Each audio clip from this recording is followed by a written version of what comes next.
Hello everyone, good day to all of you. Testing today the Tavor accuracy. I'm going to be using 3 different types of bullets, starting with the Sierra tipped Match Kings, 69 grain there.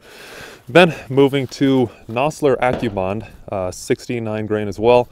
I'm going to finish up with 70 grain Barnes match burner. Going to be firing at 100 yards right down there. You can see the target. I have 4 bullseyes on it currently, just going to be using the first 3. The 4th one is for a separate test I'll be doing later. And going to be using a 1-8 Bauer Schmidt & Bender short dot. Current conditions are, it's pretty cold, but as far as the actual relevant points, I'm going to put everything up here on the screen so you can see them, but 11 mile per hour wind going pretty much straight down range. It's pretty constant, so shouldn't affect anything too much there. So I'm going to go ahead and get started with the Sierra tip Match Kings. Going to be firing this at the top left bullseye and then just move across in a kind of a Z pattern, pretty much how you'd read left to right. So let's get started. So here are the 10 69 grain Sierra tip Match Kings, just so you can see them. I'm going to be firing off the bag. I didn't mention that yet, but shot a lot like this. Don't have a bipod on here, and even if I did, this isn't a free floated barrel, so it would kind of potentially mess things up. This is a plenty stable shooting position. So here we go, top left bullseye.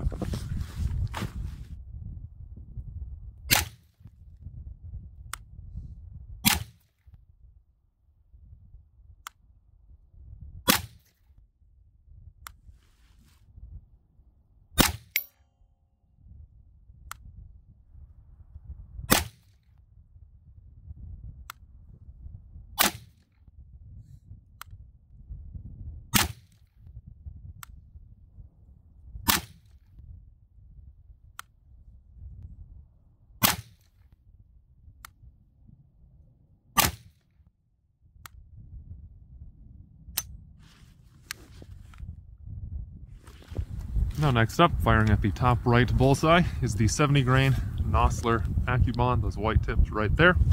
10 rounds again.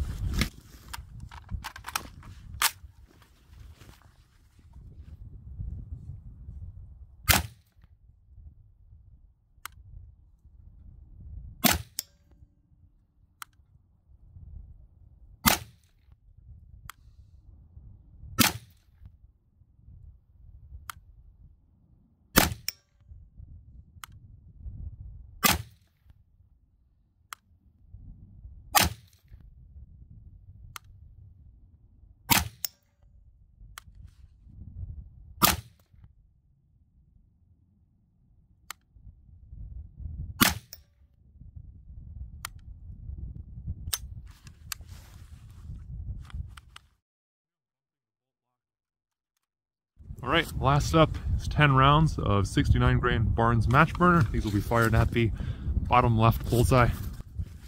Here we go.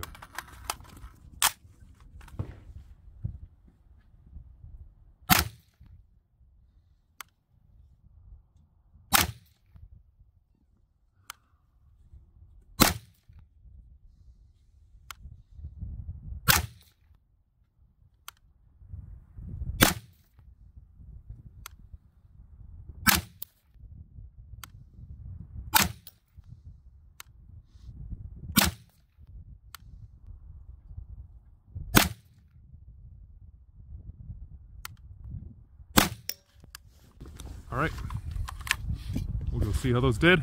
I'll get them measured and talk about it. Let's take a look at how everything did. So I've measured everything out, as you saw if you watched that shooting footage. I did overlay the numbers already, so I'm not going to talk too much about it, not to waste anyone's time. If you want to see how they did in case you skipped ahead, you can see I will have the numbers written here on each of the targets.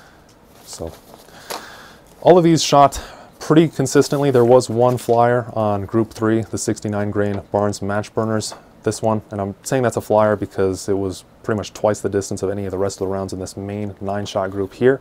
So I did exclude it. I didn't even do, usually I do an additional measurement with both included, but it's almost certainly an actual flyer in this case, so didn't include it, and hence that's why this is just a little bit over a 2 MOA group. And similarly, looking at the first, this was just a little under 2 MOA at 1.87 MOA. So about 2 MOA in these cases.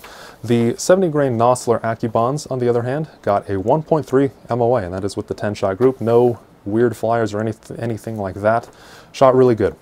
My father has actually done previous accuracy tests with the same Tavor, and usually he's been getting about a 0.9 MOA group with 70 grain Noslers. However, that is with a 5-shot group.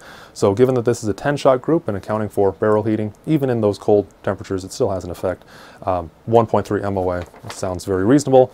As far as my input into the rifle with how I was squeezing the trigger and holding it, I do feel like everything was quite consistent in that regard. I did notice when I was editing the footage that you couldn't see my trigger finger, which was unfortunate, but yeah, I wasn't having any problems with squeezing the trigger and everything with the rifle itself, even despite not having a bipod, as I did mention already, which I do prefer to have both a bipod and a magnified optic if possible, but it's not the worst thing in the world. In the case of this accuracy test, I wanted to keep this pretty much stock, and I was just monopoding it kind of off of the pistol grip section, kind of that part underneath it, and that worked decently. It's not the most ideal spot, it's not the best balanced, but it worked well enough for this. Another thing I did want to address is if you noticed in some of the footage that the bolt wasn't always locking to the rear. That is because of how I was holding the rifle with my hand back here, which does work a lot better for accuracy. However, the bolt release, bolt catch, I never actually noticed this before, because usually don't do accurate type of shooting with this and prone and all that off a bag, but I was actually bumping this. That's the reason it wasn't locking, was because I was holding this down inadvertently with my hand when it was placed back here.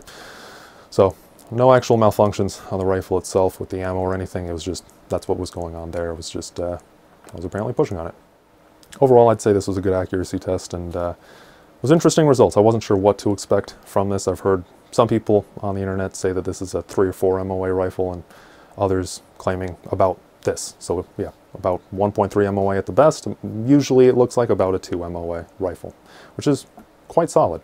But if you are interested in more on just like the ergonomics and some of the other stuff, because I still don't think that this is a very good long-range rifle, despite, you know, the barrel length and all that. I think there are some downsides to the bullpup with the handling and all that. So if you're interested, I'll have that review itself linked in the description below and up on the screen right now on a card on YouTube. Other than that, let me know if you have any other questions on this, anything else regarding the accuracy, or on, you know, any other type of accuracy, or on anything at all. Let me know, comments below.